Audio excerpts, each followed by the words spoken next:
প্রিয় মুসলমান ভাইরা আমার, আল্লাহ পাক রব্বুল আলামিন 34 নম্বর আয়াতে বলেন, ওয়াইদ কুলনা লিল মালাইকাতি ইসজুদু লিআদম ফাসাজাদু ইল্লা ইবলিস আবা ওয়াস্তাকবার ওয়া কানা মিনাল কাফিরিন। প্রিয় মুসলমান ভাইরা আমার, পূর্বে বলে আসছিলাম আল্লাহ পাক রব্বুল আলামিন হযরত আদম আলাইহিস সালাতু ওয়াস সালামকে পৃথিবীর সব নামগুলো জানায় দিয়া ফেরেশতাদের সামনে উপস্থাপন করায় আদমের সম্মানকে, আদমের ইজ্জতকে, আদমের দামকে সমস্ত ফেরেশতাদের সামনে তিনি প্রকাশ করিয়েছেন। সমস্ত নামগুলো জানায় দিয়া আদমের মর্যাদাকে তিনি আল্লাহ পাক রব্বুল আলামিন উচ্চ করেছেন। আর এই আয়াতের মধ্যে হযরত আদম আলাইহিস সালাতু ওয়াস সালামকে আল্লাহ পাক রব্বুল আলামিন দ্বিতীয় মর্যাদা দিতেছেন। আদমের দ্বিতীয় মর্যাদা হলো সমস্ত ফেরেশতাদেরকে বললেন, ফেরেশতারা তোমরা সকলে উসজুদু লি আদম, আদমকে সিজদা করো। ফাসাজাদু ইল্লা ইবলিস, শুধু ফেরেশতাদের মধ্যে একটা ব্যক্তি ছিল যার নাম হলো ইবলিস মাকরুম। সে আল্লাহর আদেশকে অমান্য করে, আল্লাহর আদেশকে বৃদ্ধাঙ্গুলে দেখিয়ে সে সিজদা না করে সরাসরি দাঁড়িয়ে রইল।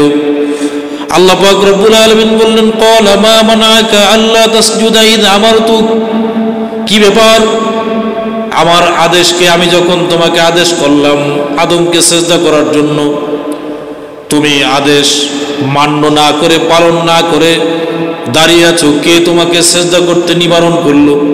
কে তোমাকে বাধা দিল?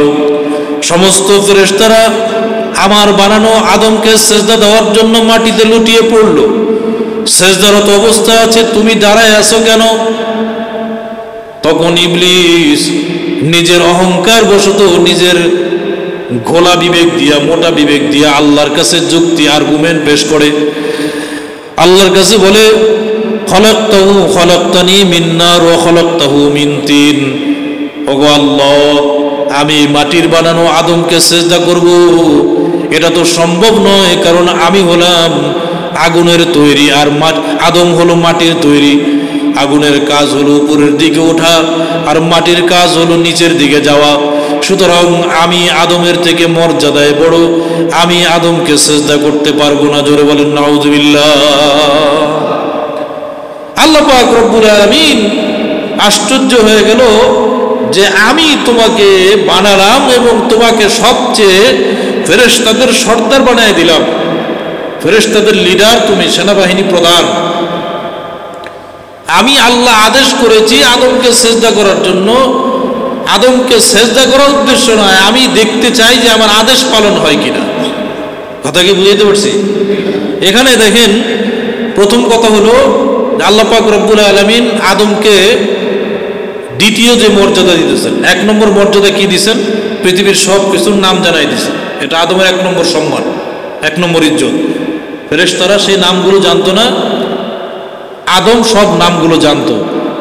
তাহলে জানা ব্যক্তি দামি না না জানা ব্যক্তি দামি? বুঝতে পারি না কথা। জ্ঞানী ব্যক্তি দামি না মূর্খ ব্যক্তি দামি? জ্ঞানী ব্যক্তি দামি, ঠিক না বেঠিক? আমি যদি না জানতাম তাহলে আপনারা কি আমার কথা শুনতেন, এখানে বসাইতেন? কথা বুঝতে পারিনি। তাহলে আমার কাছ থেকে জানার জন্য আপনারা বসছেন, এজন্য আপনাদের তুলনায় আমার দামটা একটু বেশি, ঠিক না বেঠিক? এজন্য আল্লাহ একটু উঁচা জায়গায়ও বসাইছে। একটা উদাহরণ দিয়ে বুঝাইলাম। তো আদম তো ফেরেশতাদের থেকে বেশি জাননেওয়ালা, আল্লাহ জানাই দিয়েছেন জ্ঞানী, ফেরেশতারা সেটা জানে না। তাহলে আদম জ্ঞানী, ফেরেশতারা ওই ব্যাপারে মূর্খ। তাহলে ফেরেশতাদের তুলনায় আদম সম্মানী কিনা, মর্যাদাবান কিনা? বুঝাইতে পারি না মনে কথা। কথা বুঝতেছেন তো? ফেরেশতাদের তুলনায় আদম কি সম্মানিত, মর্যাদাবান, দামি। কেন? আদম জ্ঞানী আর ফেরেশতারা কি মূর্খ, ওই বিষয়ে কোনো বিষয়ের নাম জানে না। আদম এই কারণে মর্যাদার 1তম প্রথম স্তরে চলে আসছে। এবার আদমকে আল্লাহ পাক রব্বুল আলামিন মর্যাদার 2য় স্তর দান করে। কি? ফেরেশতাদেরকে বলল, তোমরা সকলে সিজদায় লুটায়ে পড়ো। আদমকে সম্মান করার জন্য সম্মান সূচক সিজদায় লুটায়ে পড়ো। এই সিজদাটা কিসের? ইবাদতের না সম্মানের? সম্মানের। ইবাদতের সেজদা আল্লাহর জন্য হয়, আর সম্মানের সেজদা মানুষের জন্য আগের জমানায় ছিল, কিন্তু শরীয়তে মুহাম্মদীতে আমাদের নবী মুহাম্মদুর রাসূলুল্লাহ সাল্লাল্লাহু আলাইহি সাল্লামের এই শরীয়তে সম্মানসূচক সেজদা জায়েজ নাই, বরং এই সম্মানসূচক সেজদার সমমান আল্লাহ পাক রব্বুল আলামিন অন্য বিধান জারি করে দিয়েছেন, যেমন মুসাফা, মুআনাকা, এরপরে কদমবুসি করা ইত্যাদি ইত্যাদি, সালাম দেওয়া, এগুলি হচ্ছে সম্মানসূচক সেজদার সমমনা বিষয়। কথা কি বুঝাইতে পারছি? তো যাই হোক, ফেরেশতাদেরকে বললেন সেজদা দাও, সমস্ত ফেরেশতারা সেজদায় লুটায় পড়ল। ইবলিস ঠায় দাঁড়ায় আছে একেবারে গাছের মতো। আল্লাহর প্রশ্ন হলো, ইবলিসের প্রশ্ন হলো, আল্লাহ সেজদা তো সম্মানী মানুষকে দিতে হয়, সম্মানী মানুষকে সেজদা দিতে হয়, তা আদম তো আমার চেয়ে বেশি সম্মানিত না। এই যুক্তি কার? ইবলিসের। এই যুক্তি কার? ইবলিসের।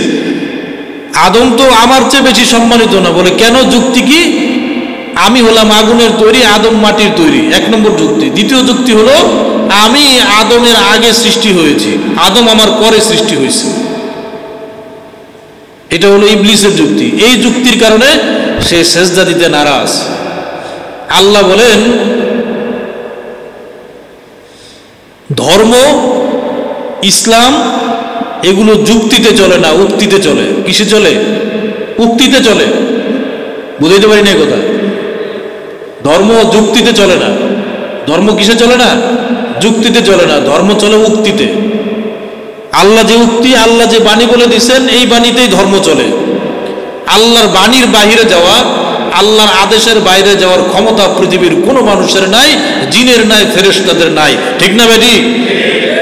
তো আল্লাহ বলেন, তোমার যে যুক্তি আপাত দৃষ্টিতে যুক্তি সঠিক হলেও, কিন্তু আমি আল্লাহর আদেশ এটা যে তুমি আদমকে সেজদা দিবা, এটা আমি আল্লাহর আদেশ। কার আদেশ?